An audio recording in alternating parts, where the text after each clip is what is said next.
Well, hello and welcome along to Hong Kong Direct, your weekly instalment for everything Hong Kong racing related.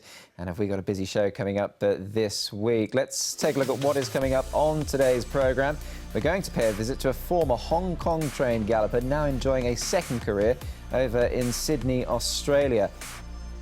And we'll also be hearing from Douglas Whyte on one of his most memorable moments during his career here in Hong Kong. Well, to the first part of today's show, we're going to pay a visit to a former galloper trained here in Hong Kong, enjoying a second career over in Sydney, Australia, where thanks to our friends at Sky Racing Australia, we're able to chart the passage in the new career of a certain Helene Charisma, from Group 1 winner on the flat to champion in the show ring.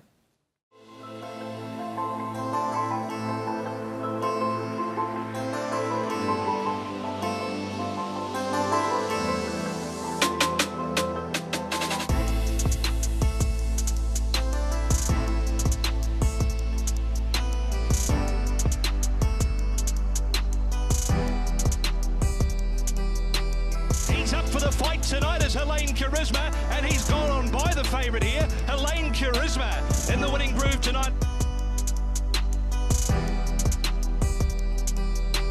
It's fantastic to see some of the efforts people are making to retire horses from a jurisdiction such as Hong Kong. I mean, I know they have to, but a lot go above and beyond, a lot of the trainers in particular, to make sure their horses do get back to Australia. They do, and the cost is massive. It is now around 56,000 Australian to get them out here. So that in itself shows how much they care. I've rehomed now over 800 and there has never been a problem. They are just the most magnificent thoroughbreds, trainable, and I gather it's because of the atmosphere, the unnatural atmosphere, environment that they've lived in. Lucky for us, really, that the owners and the trainers do return them to a homeland. They also go to New Zealand and England. Some of the owners follow them, which is great. The others just are happy. They entrust me to place them in good homes. I'd love to keep them all. But unfortunately, finances, and it's better off that they go one-on-one and start a new career. So tell us how you come to have them. I mean, you do know a lot of the Hong Kong trainers, obviously, but where did it all begin for you getting these horses back? John Size Pa, affectionately called. Before he left for Hong Kong, he was a good long-time friend and he trained for me. And then two arrived, and then after that, they just kept on arriving. John never tells me when they're coming. It's a bit like Christmas. Because I get a phone call from Josh or Phil at New Zealand Bloodstock Air Freight, and they just are here within 2 weeks. They settle in. Some take longer because of going back to a normal environment. It is a bit tough on some of the older ones.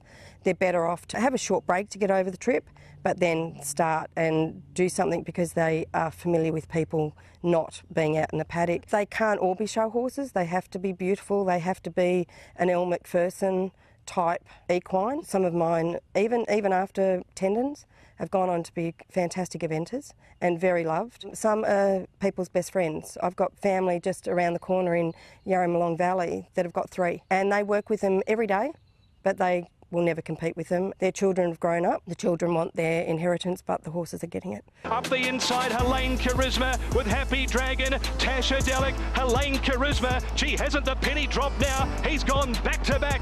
Helene Charisma has beaten home Tasha Delic and Happy Dragon.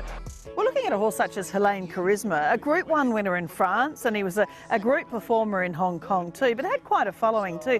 It's really great to see him here in such wonderful show condition. Tell me about his story. Well, he actually arrived in October 2020. He was quite travel light, but they can't feed them up to travel. And he was quite hairy, thinking he was going into Hong Kong winter. So I left him until July, and then I started on him. And he's only been in light work because I wanted him for newcomer for this year. And he went to Sydney Royal and won his 2 classes and got best gelding, answer gelding, which is virtually champion. So now he's ready to start. He's had 1 ride under saddle and he was very good. So he's ready this winter to get going under saddle. And I guess they're adapted to the show scene as well from Hong Kong, because it's a busy atmosphere, isn't it? The show scene, they're in these sort of almost temporary sort of boxes. How does he cope with that? Is it almost like returning home for him? I was amazed at Sydney because he was actually terrified, but he just kept it together. And one of the stewards out in the ring actually said they just he was so good because his belly was going, he was so nervous, but he just was a showman. How do you work out what horse might be suited to being a show horse? If it's beautiful. Yes. Beautiful mover that graces the catwalk type thing. Temperament to work with schooling, you can normally tell how they adapt to being tacked up and being driven and under saddle. And you just take it one step at a time and let them tell you. At the end of the day, it's all about them telling you what they need and what frightens them and what direction they want to go. Oh, I think you'd agree. Helene Charisma looks in absolutely tip-top condition. Well done to Rebecca Brown and all of her team there at Hillview Thoroughbreds. They've done a superb job with him, and great to see him having a lovely retirement. A group performer, he was here in Hong Kong. Well, we saw group performers last weekend. The final couple of group races, both the Premier Cup and the Premier Plate, were run at Sha Tin. And now on Hong Kong Direct, we can look back at the racing review on what was a thoroughly exciting day's action.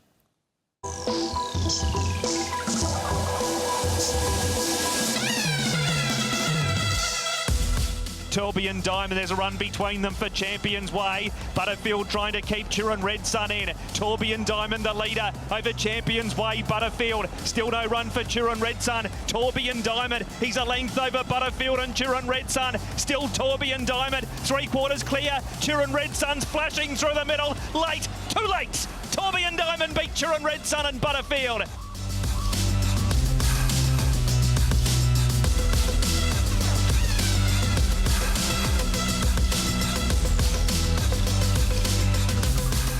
Yeah, he's just a very quirky horse, as we've become to know. But, you know, I was really worried about him in the early stage of the race because he had that coffin bone injury and he had 12 months off, and when he was on the wrong leg, his head was up and he wasn't stretching out. I was starting to think, you know, maybe the injury had reoccurred.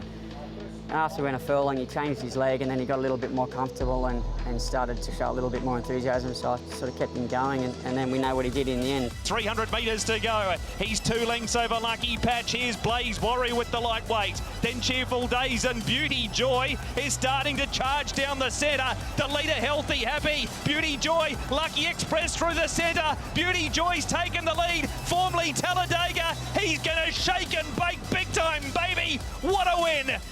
You know, he's obviously a talented horse. It's just a matter of, you know, him putting it all together. He hasn't really put it together so far, but he's winning races, so, you know, it's going to get harder for him, but it was an exciting race.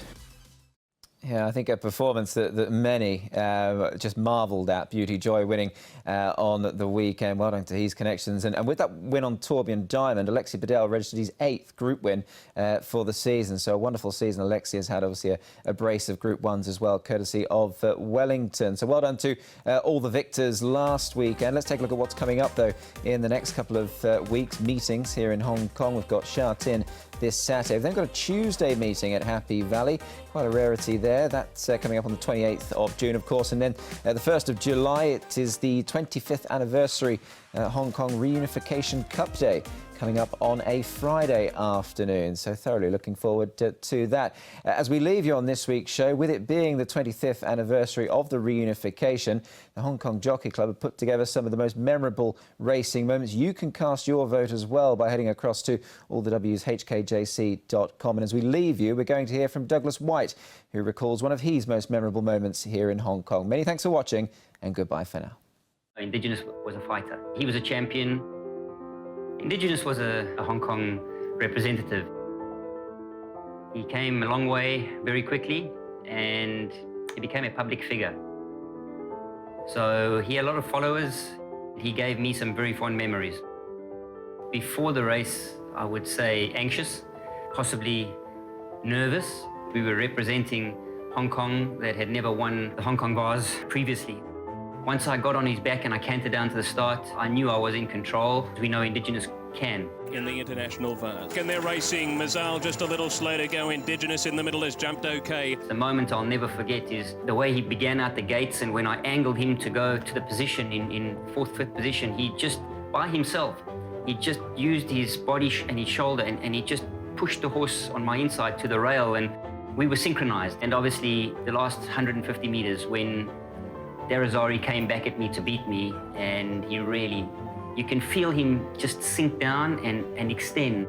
Indigenous digging deep for Douglas Whyte, but it's Darazari for Shane Dye. And when I gave him his first backhand with the whip, wow, he picked up so strong, and you don't often feel those kind of accelerations. As we know, Indigenous was a fighter. So he came back, stuck his neck out, and actually won convincingly at the end, but more so, the way he came back and presented himself. He knew he was a champion, all of us proud. But I remember when I went past the winning post and I saluted, I could just hear the roar of the crowd, and that was very emotional. Obviously coming back, it was excitement, emotions, a lot of mixed feelings, but more that I'd achieved something for Hong Kong, and Indigenous and I did that together. It's just the most beautiful feelings I don't think I'll ever forget.